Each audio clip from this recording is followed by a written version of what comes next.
Do you think you know everything about selling your home? I mean, I have so many sellers who tell me all these things, all these myths about selling their home. And I'm like, okay, that's not true. That's not true. That's not true. If you do any of these things before you get your home ready to sell, you could be costing yourself tens of thousands of dollars. Now, I'm serious. These are things I'm sure you've heard of that you should not be doing or are not true. So let's go ahead and get into it. So we're going to start out easy. This one is spring is the best time to sell. So you used to hear like selling after the Super Bowl, like, we want to wait until the day after the Super Bowl to sell our house. That's when we're going to go on the market. And the reality is that nowadays, the best time to sell is when you are ready. And I know many people think you shouldn't sell in the fall or the winter because there's, nobody looking. Well, so many people think that you shouldn't sell in the fall and the winter. That means that there's less inventory out there. And I will tell you, there are always people looking for a home.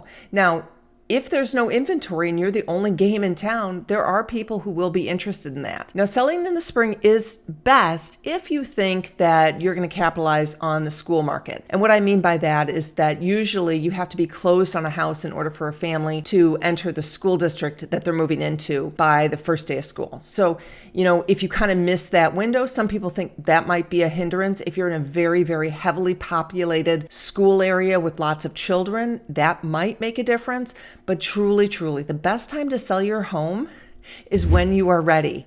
Do not wait until the spring because that is what you've heard. Myth number 2, renovating will increase your home's value.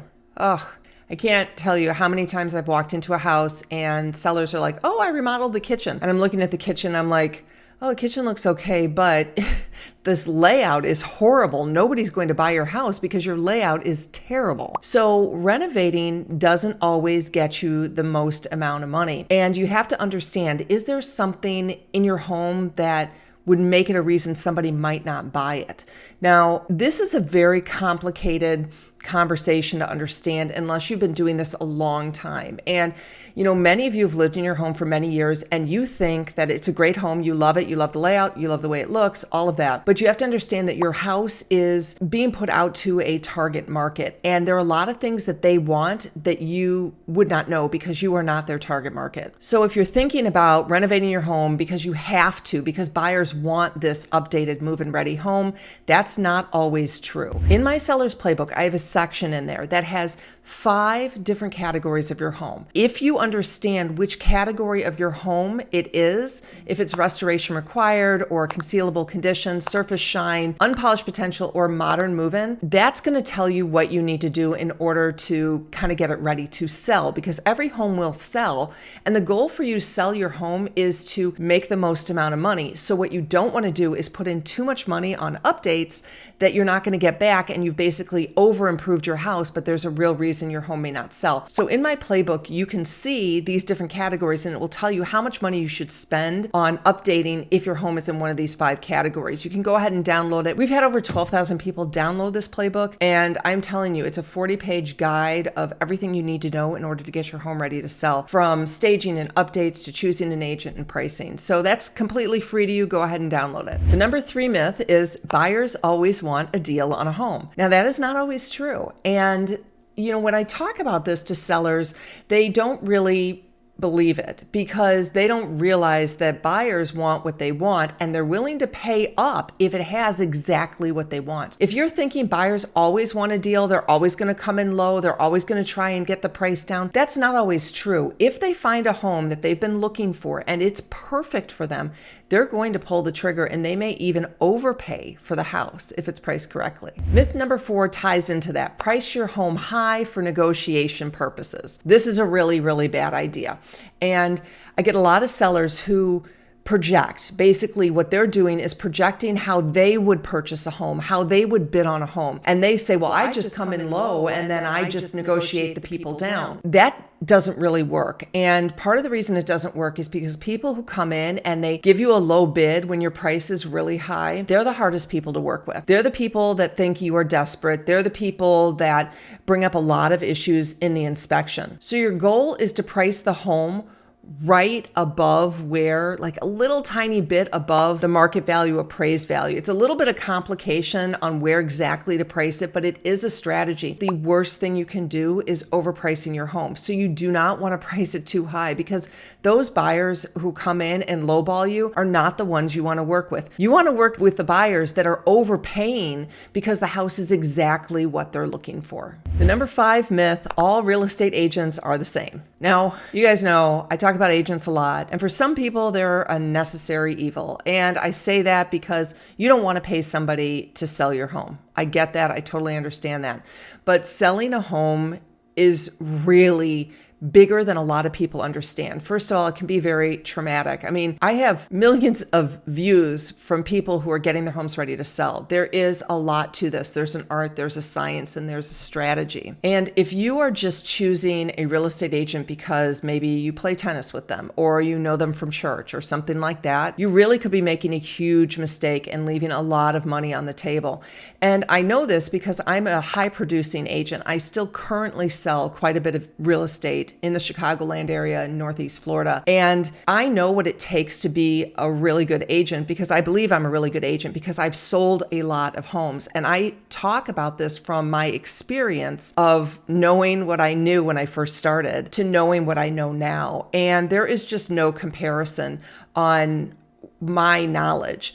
And so real estate agents are not all the same. They operate completely differently than each other. They may give different advice, but the reality is that the wrong agents might give you advice that could cost you a lot of money in the long run. So I have this one video, I've talked about it before. It's the biggest mistake you can make when you go to sell your home, and surprise, it is choosing the wrong agent. So I want to make sure you watch that at the end of this video. So then you're saying, how do we know who is the right agent? And I've joked about it before. I mean, I know all of you want to use me as your real estate agent. Of course, that'd be great. And I'd love that too. However, I can only sell in the area that I'm licensed. So because I've sold so many homes and I've really studied this, I wrote a book about real estate teams. I was president of my local association. I know a lot of agents and I feel a lot of passion towards educating and training agents as well. I know what makes great agents, and I also know what makes bad agents. And so if you're really, really struggling, I offer this where you can have me find you 2 to 3 agents specifically in your location who are really solid agents. And we will put them in front of you so that you can just choose with your gut. What is your rapport and how do you feel about that? And I will tell you, we've had a lot of sellers reach out to me who are scared. They're very apprehensive and they're very nervous about the selling of their home. Maybe they're sick, maybe they're older, maybe they don't have any family. I mean, I got off the phone with a woman the other day, and when she was telling me all the things that happened, I got really teary because I feel a real passion for all of you out there to make sure you are in the right hands. And there are a lot of really, really great agents out there who operate like me across the country.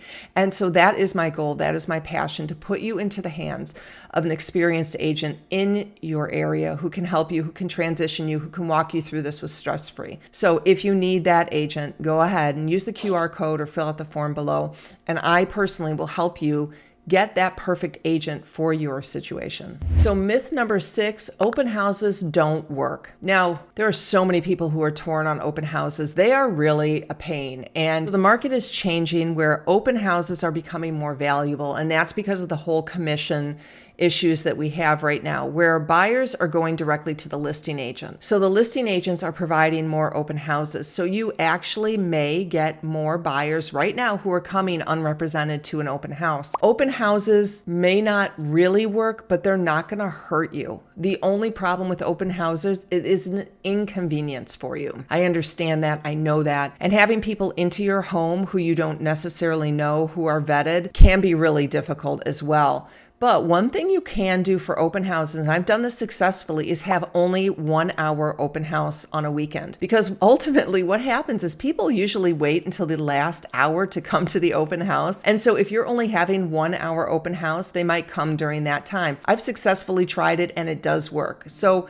I feel like, I hate to say this, open houses at this point, you probably need to put on your kind of marketing agenda for you to do with your home. Myth number 7, Zestimates are important. All right, so if you don't know what a Zestimate is, it's Zillow's automated value. And I swear I get people like who live and die by this. I mean, they're watching it every day. They're like, my value went up by $10,000. Oh no, my value went down by $10,000. So the way Zillow works is it takes kind of all of the homes in the area with all the numbers, like the square footage, the bedrooms, the town, all this stuff that are apples to apples. And they kind of put it all together, sold and active. And then they come up with this number that your house is worth. Now, I do use the Zestimate when I am like, okay, so what number does the seller think the home is worth? Because most likely they've gone and looked at the Zestimate. And I'll look at that and I'll think, okay, so we're probably either 100,000 over that or 100,000 under that. That's really how I look at the Zestimate. And the way you can tell is by, are you in a great location? Is your house updated? Because like I talked about earlier, the updated homes, can get you more money. But if you're in a fantastic location that your home never comes on the market and your home is not updated, somebody may pay you a premium, and Zillow cannot tell you that. So I would take the Zestimates kind of just as a rule of thumb, a guideline, a ruler for you to kind of say, okay, I'm going to be above this or I'm going to be below this. And the only way you can really know is by having that agent in to tell you specifically what they think that home is worth. Myth number 8. You should never accept your first offer because another one might be coming in. Now, there is a saying, usually your first offer is your best offer. And do I think that's true? Typically it is. And the reason why is because the person who puts in their first offer is usually the one who wants the home the most. So if you price correctly, that's usually going to be around list price or maybe even above. The problem is that if you get no other offers, maybe you've underpriced your home a little bit thinking, oh, you know what, we're going to get, multiple offers coming in. And so we're going to have a bidding war. And let's say you're on the market for a day and you get a list price offer. Now, that can be really challenging because your agent might be like, you need to take this because we're not getting any other showings. And they might be saying, we're going to pull our offer in 12 hours if you don't take it. Now, those are strategies that I don't love. And I don't love those because anybody who really wants a house wants the house. They're not like, oh, I'm just going to throw $500,000 at this and see if it sticks. No. They really want the house, and now they're trying to strong arm you a little bit. This is why you have to have a good agent for negotiating this and for saying, okay, if they give you a list price offer within 5 hours of it going on the market, should you take it? That is a negotiation strategy. And depending on what the market is doing at the time, I will either say to my seller, we should take it because we haven't gotten enough showings. We have enough people coming in. We're not getting good feedback. There's been no excitement about it, maybe. But what I'll usually say to the buyer's agent is I'll say, listen, we've only had an opportunity to be on the market for a couple of hours. What happens if your buyers back out? Then we have no other options and we will have ruined our chances. And I don't know your buyers at all. So I would ask that you give us another couple of days just to kind of see where you're at. And then I'm always saying, this is a great offer. We really appreciate it. But if your buyers really, really want this home, they're not going to pressure us into it and they're just going to stick it out until we're at the end of the weekend. So while the myth is that you should never accept your first offer, the reality is that it really is probably your best offer. So it is risky. It is risky if you take that first offer and you throw it away because like I said, those are the people who typically want the home the most. Myth number 9, selling your home as is will make you more money and is easier for you. When agents do this and put this into the comments, I'm like, oh no, you just killed it. If you want to sell your home as is, that's fine. Everybody wants to sell their home as is. But if you tell your agent, we are not going to do any work after the inspection, I want you to put as is into the listing copy. Buyers are going to look at that and be like, there's something wrong with the home because they don't want to address it. That could be a reason you're not getting showings is if you wrote that the home is being sold as is. I mean, it's just a red flag. So what I do is I know a lot of people want to sell their home as is, but I don't say that. I say, you know what, let's see if we can negotiate it into the deal. And so that's in a negotiation strategy where I might be talking to the buyer's agent saying, listen, at this price, they're not doing any work. So we really need you to take it as is. And that's the goal. The goal is really that there are no surprises for you after you get the contract. But the problem is by saying that up front, you really truly might be losing a lot of buyers coming in to look at the home. So now what I want to do before we get to number 10 is I want to remind you of all the free resources that we have for you as a seller, whether you're moving 6 weeks, 6 months, or 6 years. This is the channel to be watching. Okay. So we have our free Facebook group. Go ahead, sign up for our Facebook group. If you have a specific question, post it in there. I will answer every single question in that group. Number 2, make sure you download the Seller's Playbook in order to help you get your home ready to sell.